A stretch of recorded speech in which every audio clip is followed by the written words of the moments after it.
we had this bushing in here that was squealing, making some noise. So we took the bolt off down here, one on each side. And we lift the cover, and we also took the bolt out in here that's right in front of that. Next thing we'll do is we'll slide this apart so we can get access to the bushing. Although it's not sliding apart as easy as we hoped. And we put a little extra pressure on it. And we got the shaft here to separate. So now we just need to repair that bushing. You know what I mean? Yep. And we turn this by hand, you actually hear it.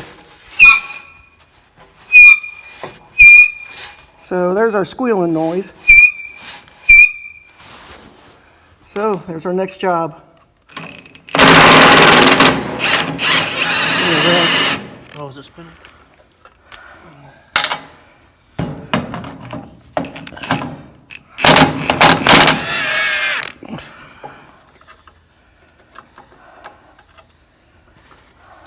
Let's pull the bolts off, and we'll drop the bolt out the bottom and slide this guy off. And it doesn't look too hateful.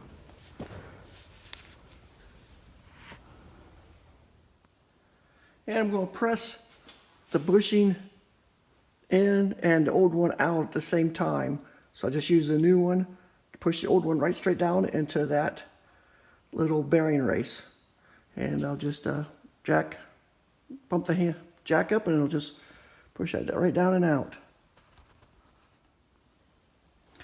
And the jack is extended, and we have the new bushing pushed in, the old one out. There's pushed in. And here's our old one. So should be just about ready to move to the next step.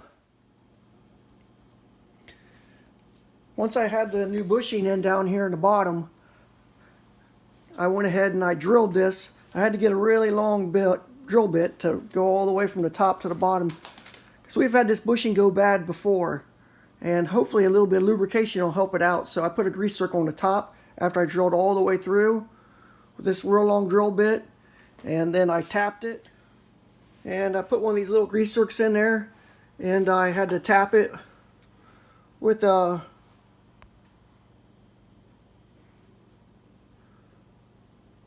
1/16 National Pipe Taper Fit tap.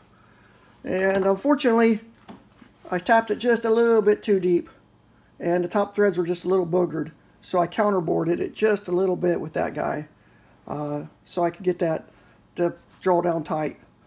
But now that we've got a grease circuit in it, got it cleaned out, blowed out, got the new bushing in the bottom, grease can come through the shaft into it, we're going to go ahead and put it back in the machine and try it out. There is a little trick we did that I forgot to mention earlier. You can see this right here is our pulley set up for holding the bottom whenever you raise it up and down. We actually choked it around the tube here, and we used it, we cranked it up, and we used it to raise this part of the auger, the swing away, so you know, it would kind of keep it from laying on the ground. So that's just something I forgot to mention earlier that might help you out too if you go to take this apart.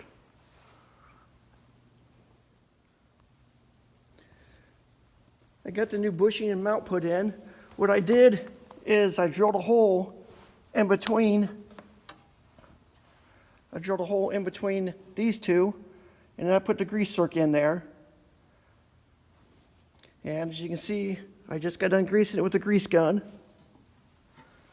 We'll take a little look at it from down below. And there's a new bushing installed. And you can see some grease coming. New mount, all bolted up tight. I just still need to grease this little guy up. And then we'll go ahead and slide this back together and it'll be ready to go again.